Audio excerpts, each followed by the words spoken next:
Thanks for tuning in for Oh My Aching Hands Edition. I'm Teresa Ransdell, NANPA's Membership Director, and your host for today's webinar. Before we get started with Kirsten's presentation, here's what's happening in NANPA. Within the next week, NANPA members should be getting a survey from NANPA asking a variety of questions that will help the Board of Directors with strategic planning for the organization. Please take time to answer this survey when you receive it and give us your honest feedback.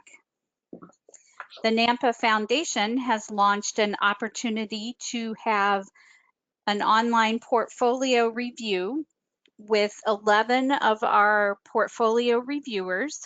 It's a 30-minute session that will be done online via a Zoom, FaceTime, Skype. Basically, you and the reviewer will determine the platform that's used.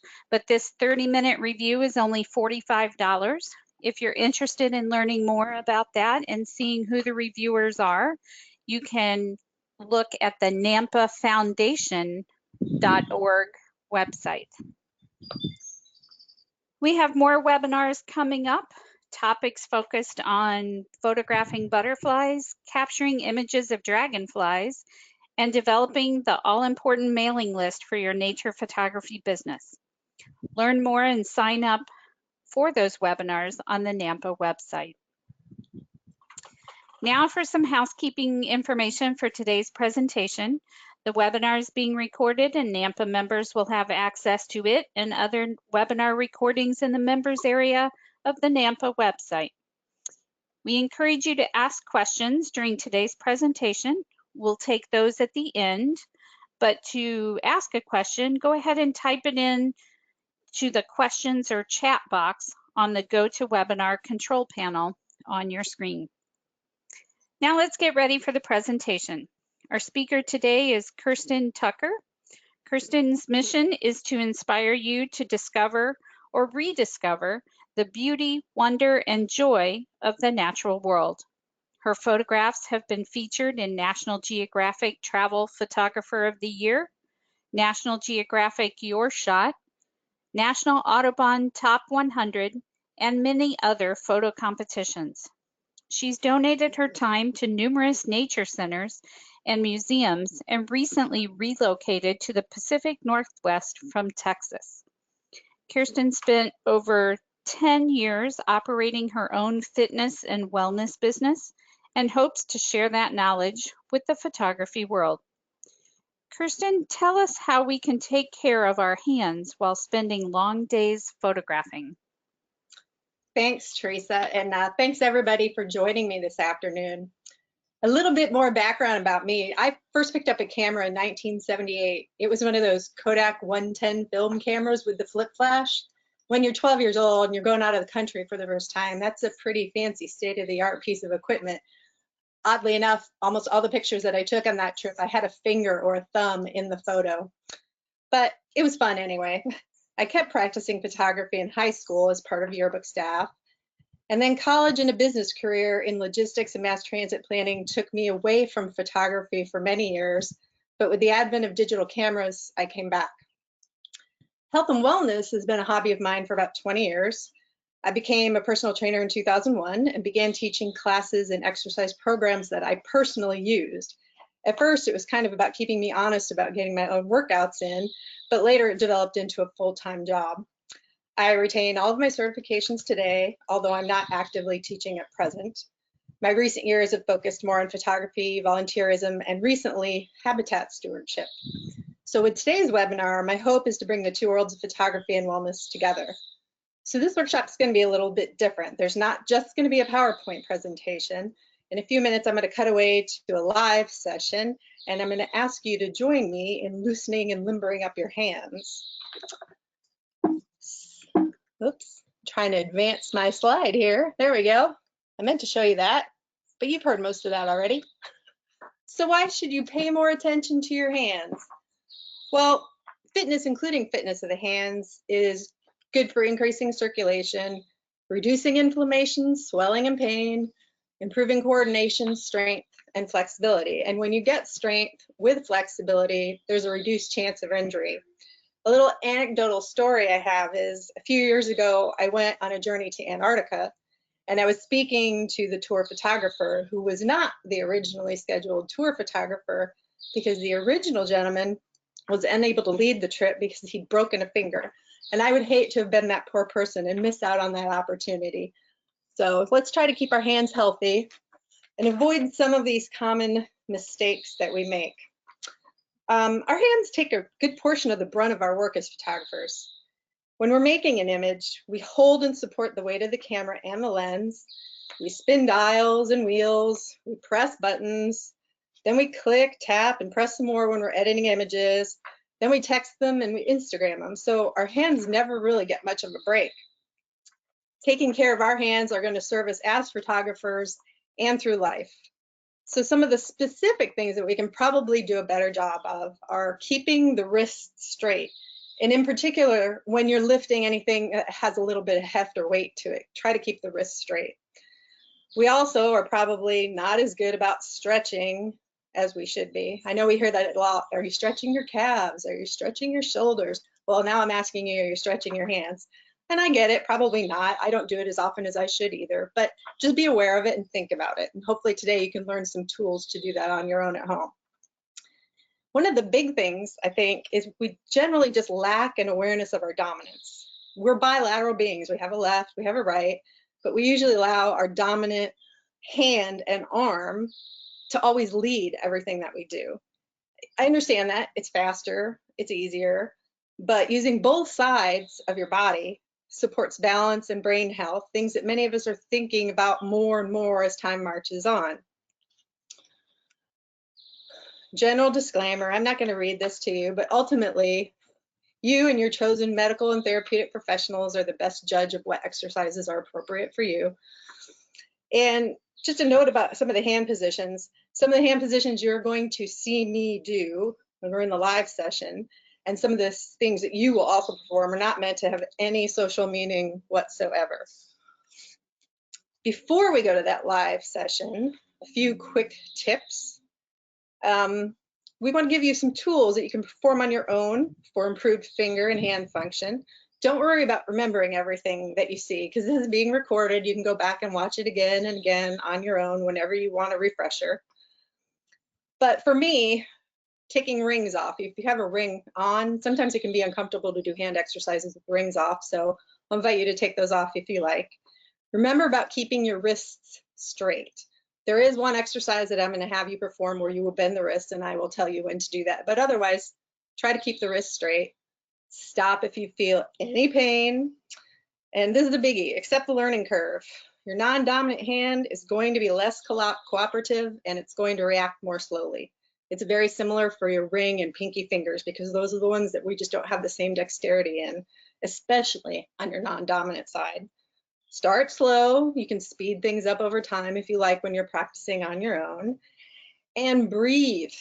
When we focus, we tend to stop breathing, especially when we're doing exercise. So remember, breathe, particularly in through the nose and out through the mouth. So I'm going to now switch us over to the live cam, which hopefully will go flawlessly-ish.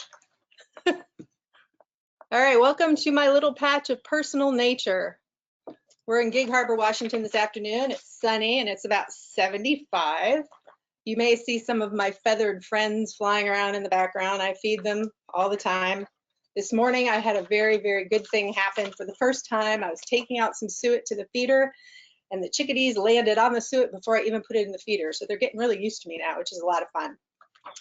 So now you can join me. We're going to start out just with a little nomenclature. The fingers. We have thumbs. We have index fingers, or pointer fingers, sometimes we call them. There's middle fingers, ring fingers, pinky fingers. And we're going to be doing each one of these independently in several of the exercises. Hand positions, when I say jazz hands, I mean jazz hands. Open the fingers, stretch the fingers and the thumb away, and elongate the fingers as long as you can get them. Then we have tabletop position. where the top of the fingers are straight and the back of the wrist is straight. And the last position is what I will call a fist, which also has an alternative called a donut. A fist, we know what a fist is. Fists sometimes can be a little invasive on the forearms. Fists also, there's some evidence that it raises blood pressure. So I'm going to give you an alternative. If that's not comfortable or doesn't feel right for you, donut hands. Pressing the fingers into the thumb. It's active. It's not just resting, it's pressing. And you've got this O of a donut here. So remember, donuts, not ducks. Donuts. Press. So with that, let's go ahead and get started. We're going to start with just a little warm up. Palm to palm. Wrap your thumb around the opposite thumb. Give a little squeeze and then pull through the thumb, kind of wringing the hands out, and then reverse it and just switch back and forth. It's probably not cold where anybody else is today. It's not cold here, but this is particularly good if you're outside doing cold weather photography because it will warm your hands up. This, along with those nice little heat warming packs, is really good. I'm not going to count. If you want to count at home, 8, 10, 12, whatever works for you. We're going to go to a jazz hand. Remember, stretch and elongate the fingers and the thumb, and then squeeze into that fist or the donut, your choice. Jazz, squeeze, or jazz, donuts. Jazz and squeeze. And the cool thing about this is if your hands swell, because you're dropping your arms down to your sides a lot, or you're standing around waiting to take a photo, if you do this above your shoulders, the swelling is going to drain right out of your hands. Shake out the hands. Whenever you need to, just drop the arms, shake them out. And my papers are blowing away. Excuse me for 1 moment. After we do the jazz hands, we are going to do some stretches. Ideally, you'd be resting your arm on a table. I don't have a table, so I'm just going to simulate having a table. Try to keep that wrist straight, and you're just going to pull one finger back gently. Remember, we're not trying to cause any pain. We're just trying to get a little bit of stretch. So resting everything on the table, keeping the wrist straight, pull the index finger back, and just hold for a little bit.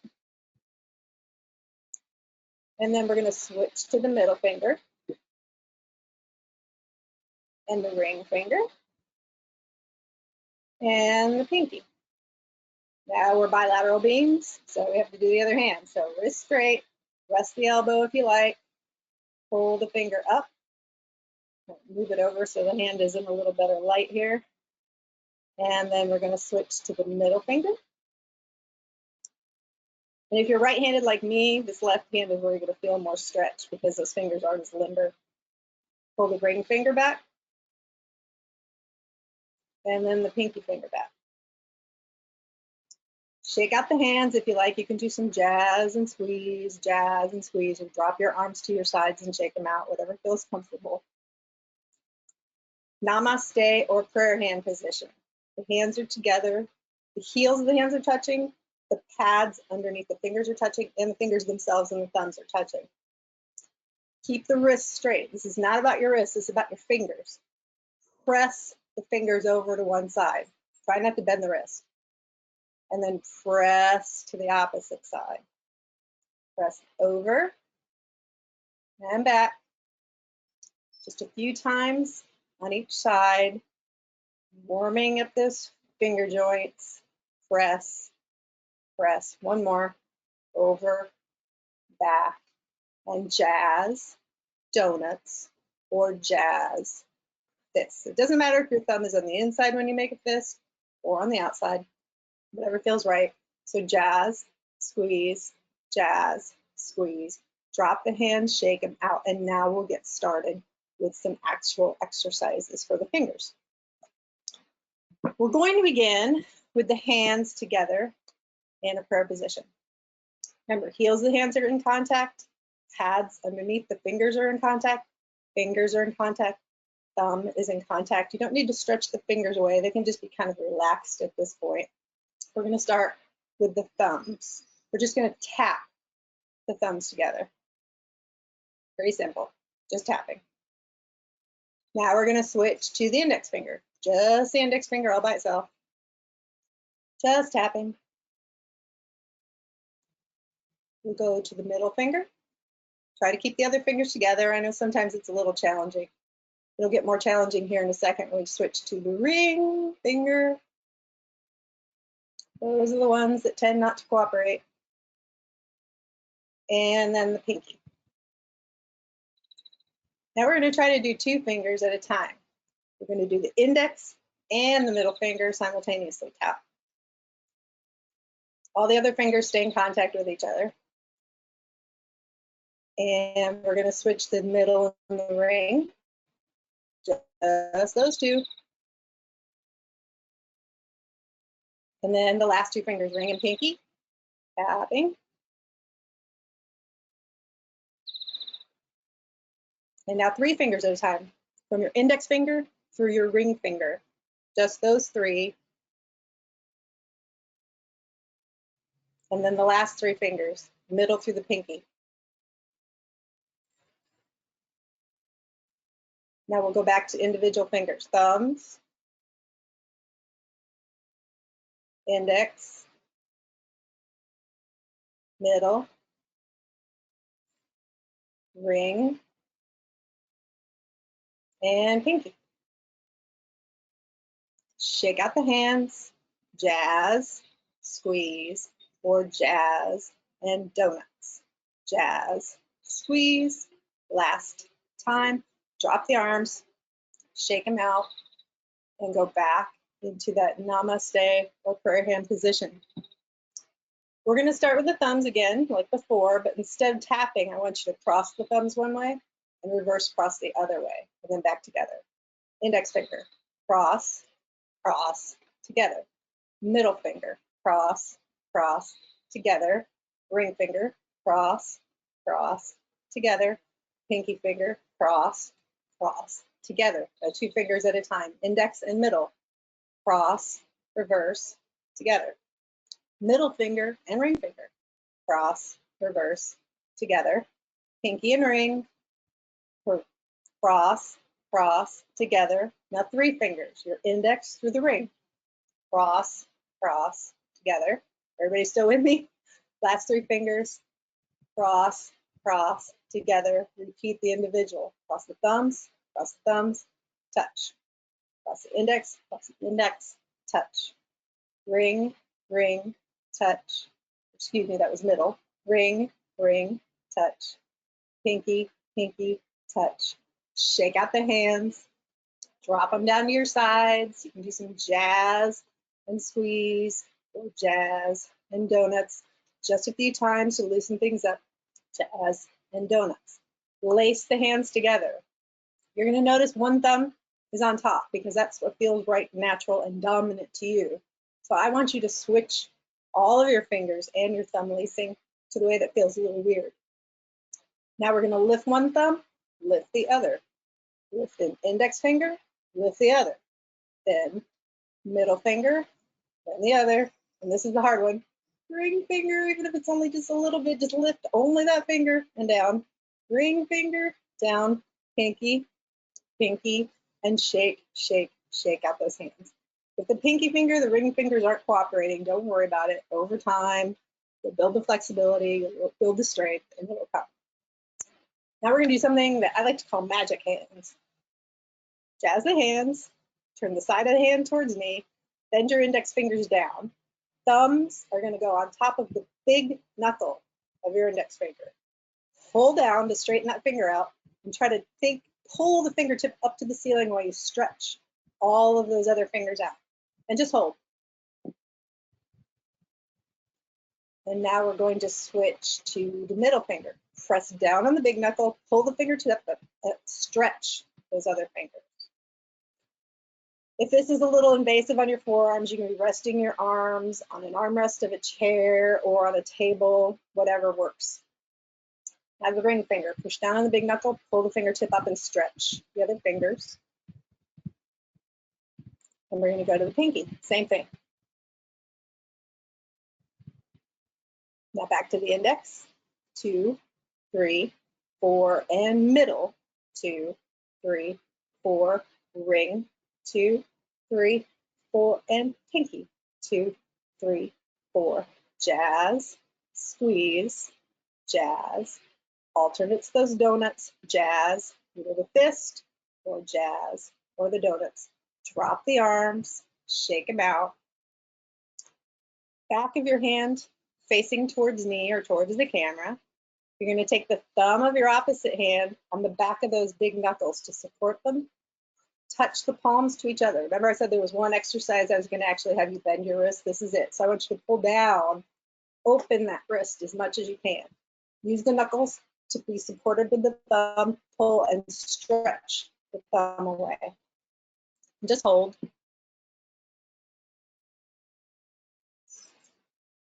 Then tabletop. Remember I showed you that a little while ago. Wrist straight, top of the finger straight. Make a tabletop with your other hand. Tabletop to tabletop. Use the top hand to squeeze the hand that's in the bottom just a little bit. Just getting a little stretch, just getting a little more motion out of the middle of your hand. Repeat. Thumb supports the back of the knuckle. Fingertip to fingertip, pull down, stretch the thumb away. Now here comes the fun part. I'm going to put my arm in kind of an awkward position just so you can see what I'm doing. You don't need to do this. You can just keep pulling the wrist back.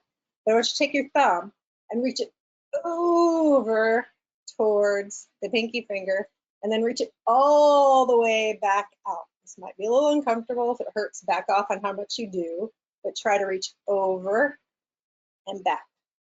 All the way over and back. One more time.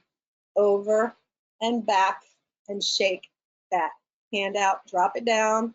Do some jazz, squeeze, jazz, or donuts. And because we're bilateral beings, we must do the other side. Back of the hand to me, thumb across those knuckles, fingertips to fingertips, pull down, stretch the thumb away, and just hold. You might find one side's more flexible than the other. It's perfectly normal. It'll even out over time if you keep practicing. Stretch the thumb. Your thumb should be active. It shouldn't just be relaxed, so stretch it out. Tabletop, wrist straight, fingers flat. Tabletop, on top of your tabletop, press and squeeze.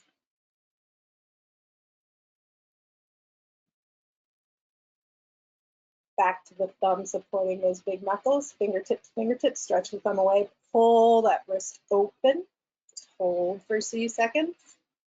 Now we're going to go back to that thumb all the way across. Remember, you don't have to do this awkward thing that I'm doing. Just move the thumb and open it out. Cross over towards the pinky, open it out. Cross over with that thumb, open it out. Cross over, open, shake out that hand.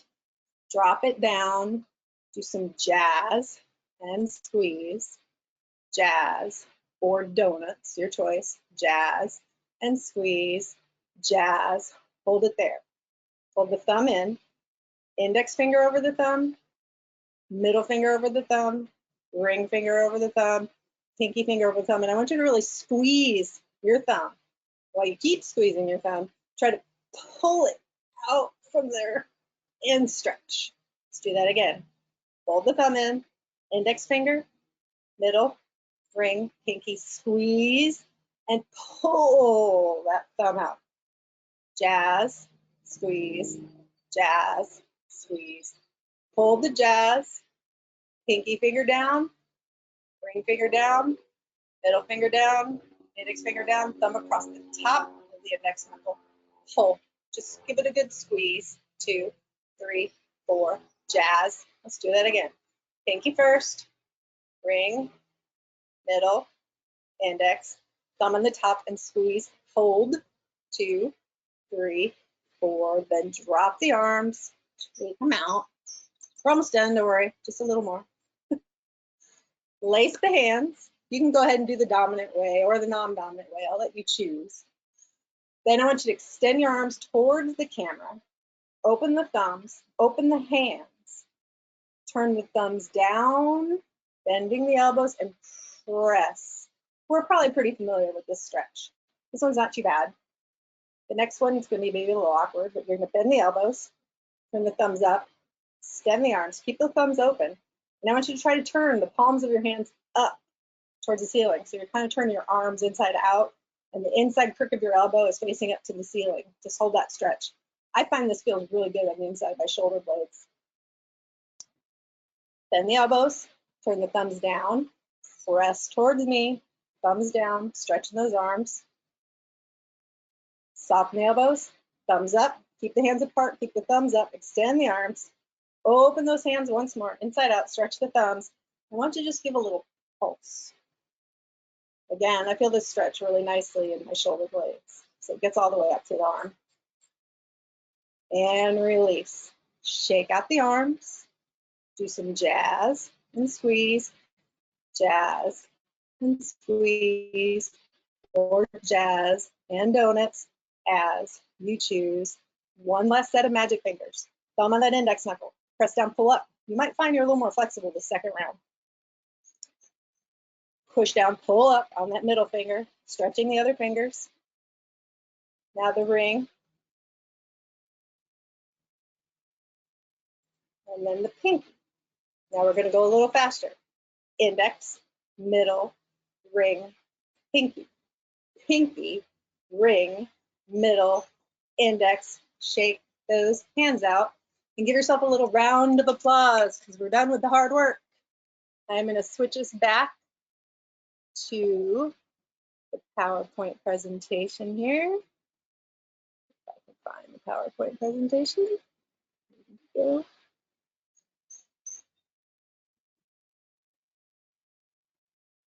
There it is. All right. So some other ways you can support your hands in addition to doing these types of exercises, and if you're going to do them, I would say, once a day is good. You can also, if you're having issues with your hands and your forearms, use heat or cold.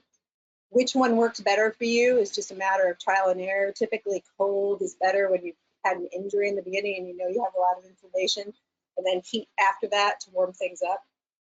Using foam balls, you can roll on the palm or roll on the back of your hand. Feels really good and loosens things up. Moisturize, especially these days when we're washing our hands about a bazillion times a day. Moisturize, moisturize, moisturize. And if there's nothing else that you take away from today, I want you to really think about your awareness of your dominance. If you're right-handed, you're always going to lead with your right, but please try to switch sides and lead with that non-dominant side sometimes. I don't recommend starting with something like brushing your teeth because that's just a exercise in futility. It's sort of like the photography equivalent of learning to shoot birds in flight by starting out shooting images of swallows that are flying around, which would be completely, utterly frustrating, as we all know.